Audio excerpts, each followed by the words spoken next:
Olá, gurizada! A nossa videoaula de hoje vai ser para revisar os conjuntos numéricos. Vejam aqui, o primeiro conjunto numérico é o dos números naturais representado pela letra M. O conjunto dos números naturais serve para a gente fazer contagem. Por este motivo, o zero não era considerado número natural por muito tempo.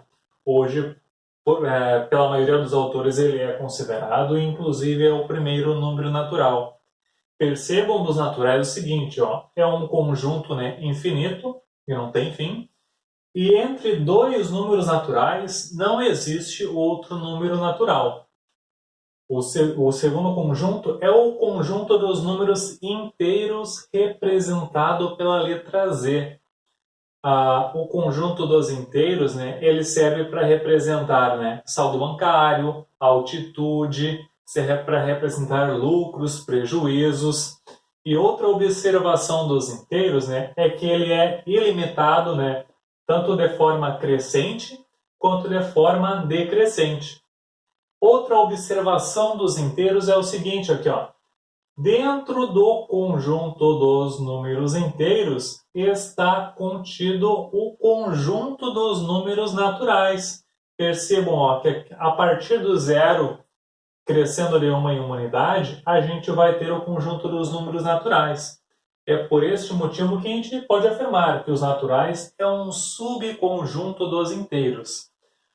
Existe também nos conjuntos a representação na forma de diagramas. Então, fica desta maneira. Ó. Como o conjunto dos naturais é um subconjunto dos inteiros, o balãozinho, o diagrama dos naturais, fica dentro do balãozinho do diagrama dos números inteiros. O próximo conjunto é o conjunto dos números racionais. Os números racionais, né, eles são formados por números que podem ser expressos da forma fracionária, onde o numerador é um número inteiro e o denominador também é um número inteiro, mas diferente de zero. Por quê? Porque não tem como realizar uma divisão por zero, é uma indeterminação. Então, ó, a representação aqui dos racionais é da seguinte maneira. Né? Não existe como fazer uma listinha, uma sequência com os seus números como os naturais e os inteiros. Então, ele fica expresso assim. Né? Tem um numerador e um denominador, tal que quais são as condições para o numerador? Tem que ser inteiro. Então, a gente escreve assim. Ó, o numerador tem que ser inteiro. E o denominador também.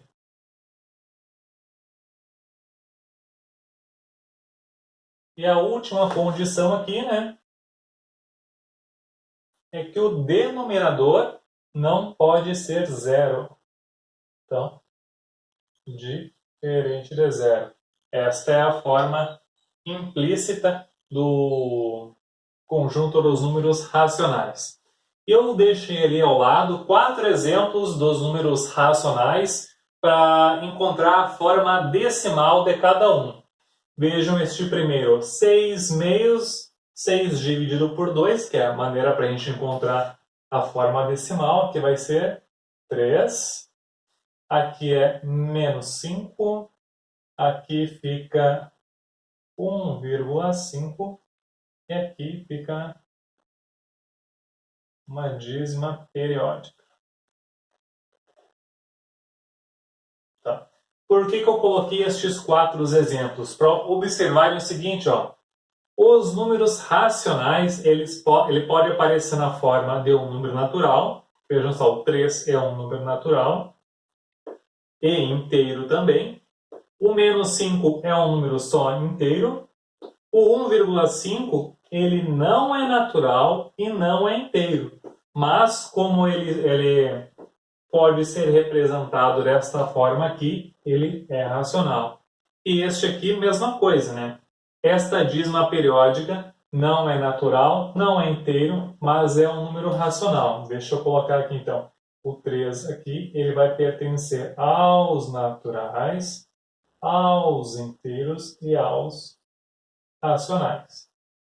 O menos 5 vai pertencer aos inteiros e os racionais. Já estes outros dois exemplos aqui pertencem somente aos racionais. Okay? Então, qualquer número natural inteiro, automaticamente ele vai ser um número racional. Por este motivo, o diagrama dos números racionais tem como subconjuntos os números naturais e os números inteiros. Se a gente tivesse que colocar estes números corretamente aqui nos diagramas, ficaria o seguinte, ó, o 3 fica nos naturais, então automaticamente está dentro dos inteiros e está dentro dos racionais. O menos 5, ele não é natural, mas ele é inteiro e racional automaticamente. Menos 1,5 não é natural, não é inteiro, mas ele é racional. Assim como aquela outra dízima periódica que podemos representar dessa forma aqui. Vamos continuar ainda com mais os outros conjuntos numéricos, só fazer uma mágica aqui, ó. Abracadabra.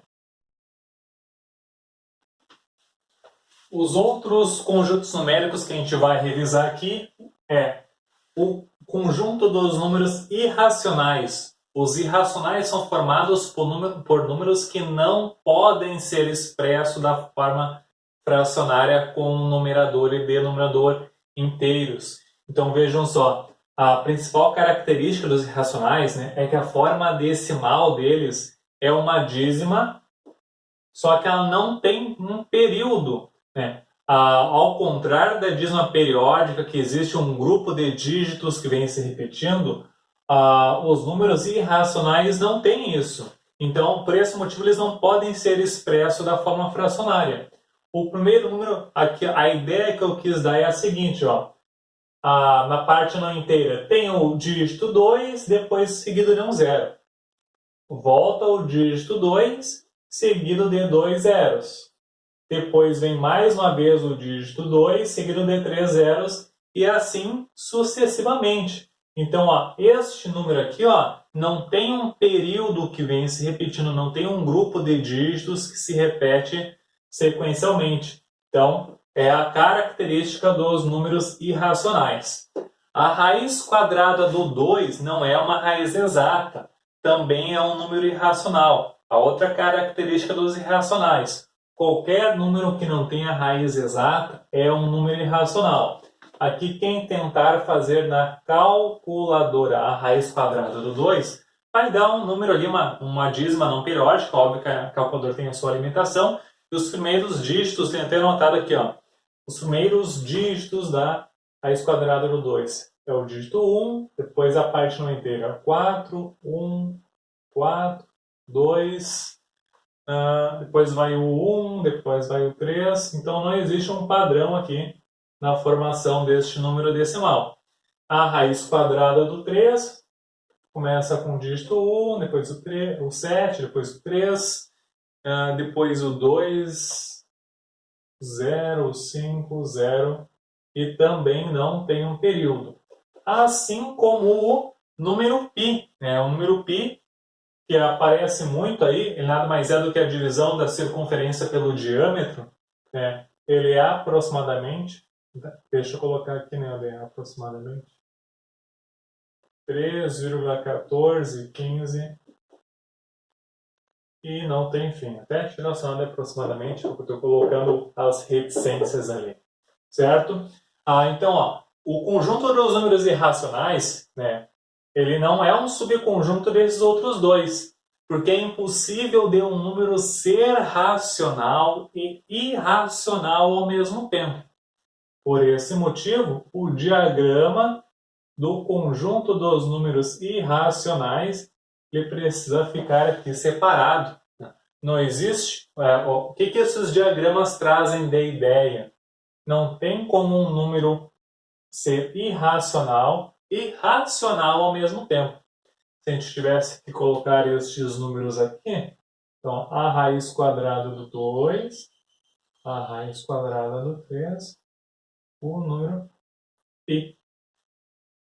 E o último conjunto numérico que a gente vai revisar e estudar no ensino fundamental é o conjunto dos números reais representado pela letra R.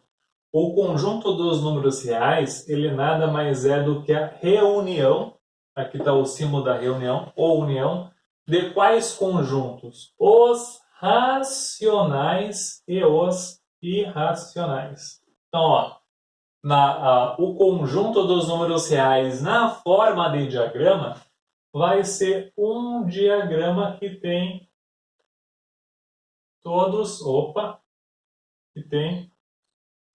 os conjuntos numéricos aqui, certo?